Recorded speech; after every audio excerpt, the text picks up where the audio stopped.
আসসালামু আলাইকুম everybody, welcome back to needy TV. Hey guys, আজকে আমরা এভিসি অ্যাকসেন্ট অর্থাৎ এভিসি এর উচ্চারণগুলো প্র্যাকটিস করব।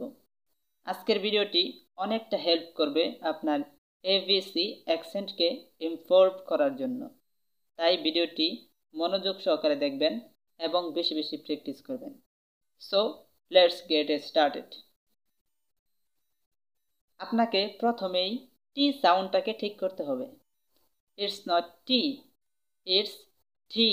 আপনাকে প্রথমেই টি থেকে টি বলা শিখতে হবে। আপনি কয়েকবার এইভাবে প্র্যাকটিস করুন। টি টি। আমরা ছোট থেকেই ভুল উচ্চারণগুলো শিখে থাকি। আমরা শিখি টি, যার কারণে উচ্চারণ করি টক, tea time.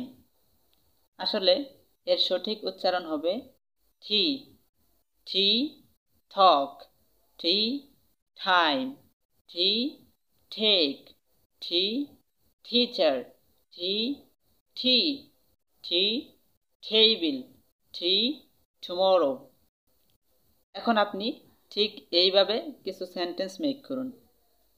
talk, I want to talk with you.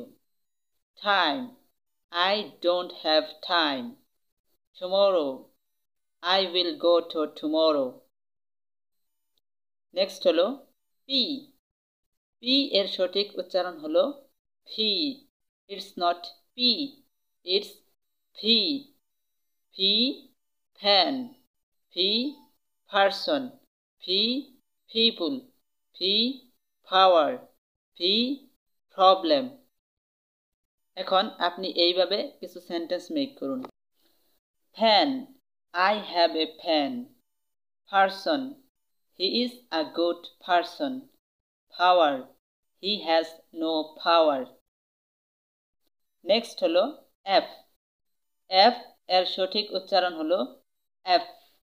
F F fine, F fan, F food, F fill, F flower.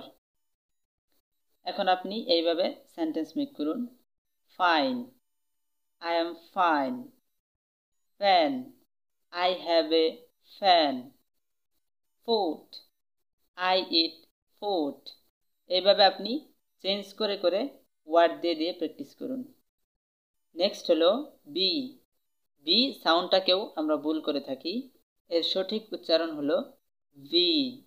V very, V van, V verb, V vote। এখন আপনি কিছু সেন্টেন্স মেক করুন। Very, I am very happy. Van, I will buy a van. Verb, I will learn verb। এইভাবে আপনি change করে করে V দিয়ে আরও অনেকগুলো সেন্টেন্স প্র্যাকটিস করুন। নেক্সট হলো কিউ। কিউ এর সঠিক প্রনাউন্সিয়েশন হলো Q. It's not Q, it's Q. Q questions, Q quality, Q quickly, Q Quran. For example, questions, I have a questions. Quickly, I will go quickly. Quran, I read the Quran. ঠিক আছে, এইভাবে আপনি change করে করে word দিয়ে দিয়ে practice করুন। তাহলে আপনার এভিসি অ্যাকসেন্ট ইমপ্রুভ হবে ইনশাল্লাহ। সো এই ছিল আজকের class. That's all today. Thank you so much.